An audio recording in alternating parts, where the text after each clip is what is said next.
xin mời quý vị đại biểu và bà con nhân dân sẽ cùng hướng lên sân khấu để cùng theo dõi lễ cúng cầu tàu Pó Pao.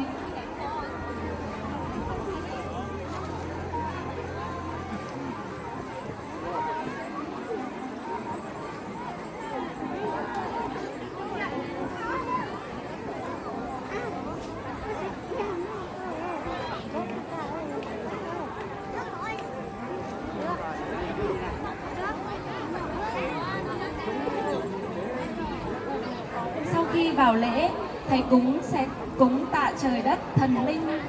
ông bà tổ tiên với 3 bài cúng với ý nghĩa phù hộ cho bản làng sức khỏe, thịnh vượng, cầu phúc, cầu lộc, cầu cho mùa màng bội thu, kinh tế xã hội phát triển. Nhờ các thần linh, ông bà tổ tiên phù hộ cho bản khu họ được mùa màng bội thu, gia đình bản làng ấm no. Chọn được ngày lành tháng tốt, con cháu dân tộc Mông chuẩn bị đầy đủ mâm lễ tổ chức lễ hội gầu tàu Pó Pao. Con cháu kính mời thần linh, thần đất, thổ công, thổ địa, ông bà tổ tiên xuống ăn lễ cúng, cầu cho dân bản khu họ xã Huổi Một tổ chức lễ hội thành công, vui vẻ, an toàn, cầu mưa thuận, gió hòa, năm sau có mùa màng bội thu, mọi người khỏe mạnh, làm ăn phát đạt, đoàn kết và luôn yêu thương giúp đỡ lẫn nhau. Bài thứ nhất, cảm tạ trời đất, ông bà tổ tiên đã che chở cho dân bản có sức khỏe tốt, làm ăn yên ổn trong năm vừa qua, và mời thần linh về trần về thưởng thức sản vật dâng cúng.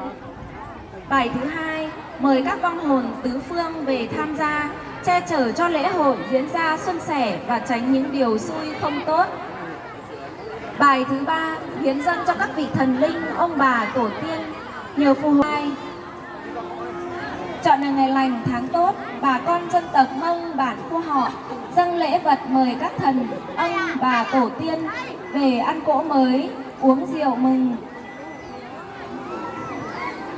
cầu mưa thuận gió hòa. Mong các vị thần, ông bà tổ tiên phù hộ giúp năm sau có những mùa màng bội thu, dân bản có thật nhiều sức khỏe, làm ăn thuận lợi, kinh tế xã hội phát triển và vạn sự được như ý.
Có sự tiếng rồi.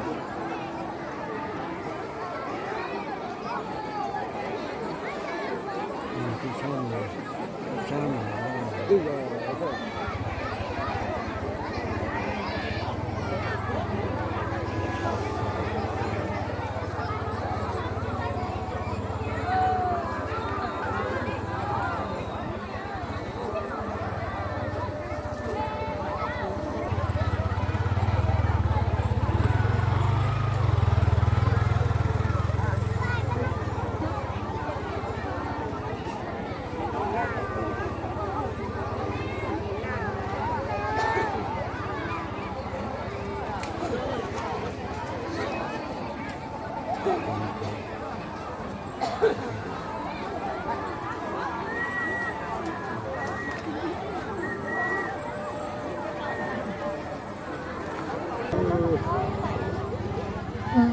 Kết thúc bài cúng, kính mời các vị đại biểu,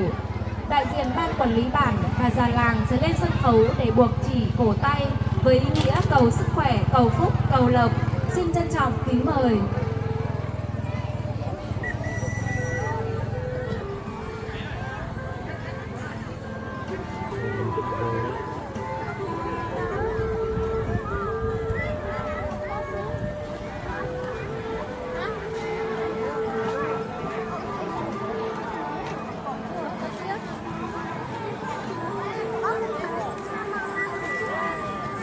Vâng, xin trân trọng kính mời các vị đại biểu, các già làng, ban quản lý bản sẽ lên buộc chỉ cổ tay để cầu lộc, cầu phúc trong một năm mới. Xin trân trọng kính mời.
tẩy gạo, tu lu, kéo co, bịt mắt, đánh trống, mang đậm bản sắc văn hóa truyền thống tốt đẹp của dân tộc Mông. Và sau đây, xin trân trọng kính mời các vị đại biểu, nhân dân và du khách gần xa sẽ tham gia các trò chơi dân gian. Xin trân trọng kính mời đồng chí Lầu A Co sẽ lên điều hành phần hội. Xin trân trọng kính mời đồng chí.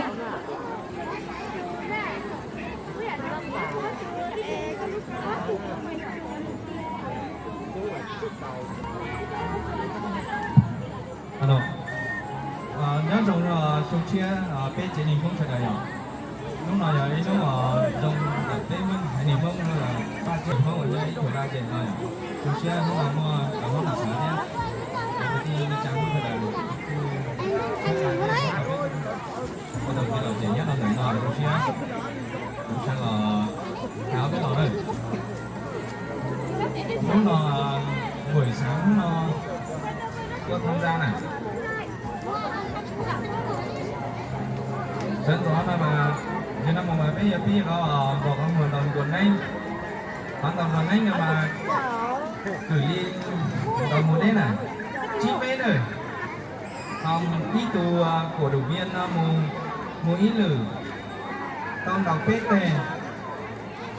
còn mà bếp chỉ tí dành là bếp nhìn vào mùa này thì có cái đỉnh lên đồng này sân đó là những khi mà nó tà thì bên sau nó xô buổi chiều nó có chút lúa này đó chút lúa là sọ ca thế là có po hủ tí xí rồi chị ta lên đấy ít có phần gì à ta năm mùa giờ cho tôi xài lúa nhóc rồi ít chuẩn là tôi po hủ rồi phải cứ chia đi trả nó đăng ký nhóc tao được cú rồi